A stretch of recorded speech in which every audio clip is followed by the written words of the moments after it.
পেঁয়াজটা ভাজা ভাজা হয়ে গেছে। এবার হচ্ছে টমেটোটা দিয়ে দেব।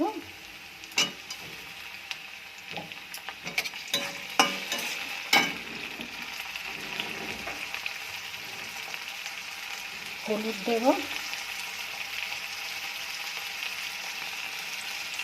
লঙ্কার গুঁড়ো দেব,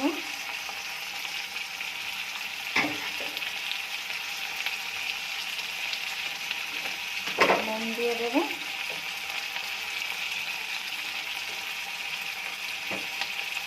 জিরের গুঁড়ো, ধনের গুঁড়ো আর আদা বাটা।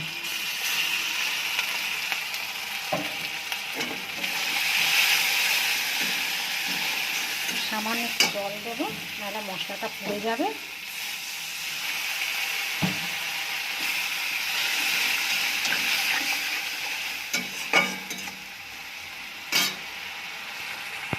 মশলাতে তেল ছেড়ে দিয়েছে, এবার রাজমাটা দিয়ে দেবো, আলুটাও দিয়ে দেবো।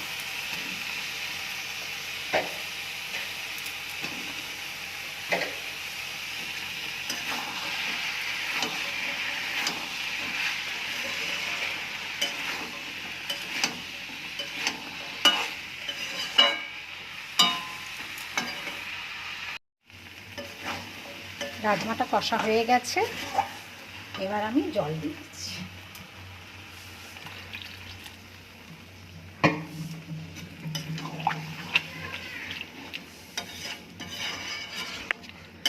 মাখা মাখা করব। আমি রাজমা আলু সব সেদ্ধ আছে, ওই জন্য বেশি জল দেব না।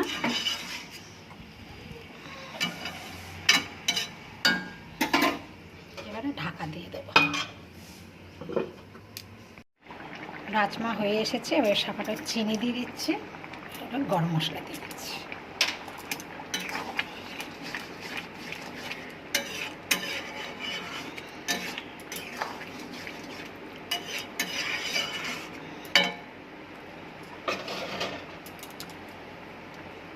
রাজমার তরকারি হয়ে গেছে, এবার গ্যাসটা বন্ধ করে দিচ্ছি।